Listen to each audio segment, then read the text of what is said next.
Chers amis, aujourd'hui avec vous, je voudrais vous parler un peu des événements qui secouent notre monde et surtout le printemps du monde arabe et ce que veut faire l'Occident, le transformer en guerre interne pour qu'il puisse, lui, soi-disant au nom de la démocratie et des droits de l'homme, agir militairement et refaire une nouvelle sorte de colonisation.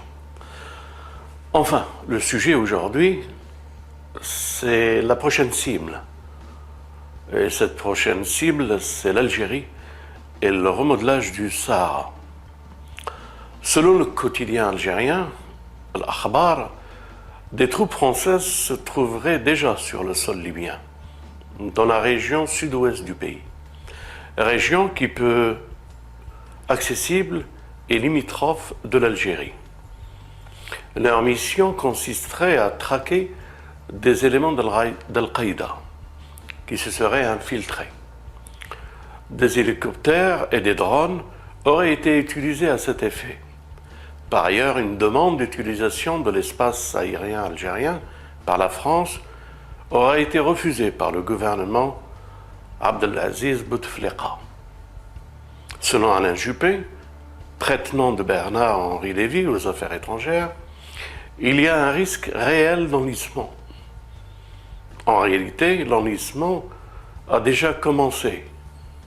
Soit l'OTAN, l'Organisation terrestre de l'Atlantique Nord, se limite aux frappes aériennes, ce qui pour l'instant semble insuffisant pour faire tomber Kadhafi. Et l'augmentation des victimes civiles pourrait avoir pour effet de retourner la majorité de l'opinion publique contre les agresseurs.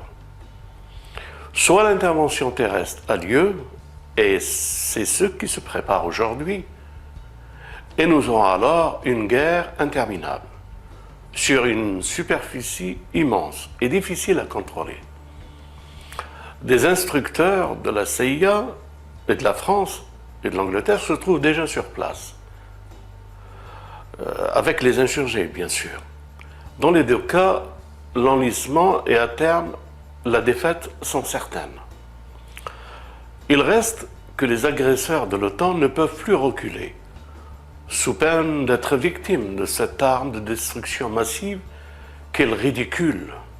Alors il faut s'attendre à ce qu'une ville comme Misrata, encerclée par les forces gouvernementales, soit érigée par les médias aux ordres, c'est-à-dire en martyr, une sorte de Sarajevo en terre arabe, justifiant l'intervention terrestre. D'ici là, on aura bien sûr découvert opportunément un charnier qui révoltera l'opinion dite mondiale.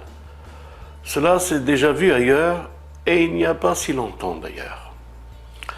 Comme nous l'avons déjà dit précédemment, l'enjeu réel de cette guerre est le remodelage du Sahel et du Sahara, dont la Libye est un des couloirs d'accès. Tous les pays limitrophes de la Libye sont en danger de partition, à plus ou moins long terme. Parmi ceux-ci figure l'Algérie et ses immenses richesses enfouies au Sahara, qui ne sont pas à l'abri de toutes sortes de manœuvres de déstabilisation. Ce n'est pas un hasard si, d'après le quotidien Al-Akhbar, la France a demandé le droit de survoler l'espace aérien algérien afin d'intervenir en Libye. C'est là une tentative d'entraîner l'Algérie dans un conflit dont elle pourra être elle-même une victime. Pour notre part, nous faisons confiance à tous les peuples de la région pour contrer ce plan, qui n'est ni plus ni moins qu'une reconquête coloniale. À bon entendeur, à très bientôt, votre ami Yahya.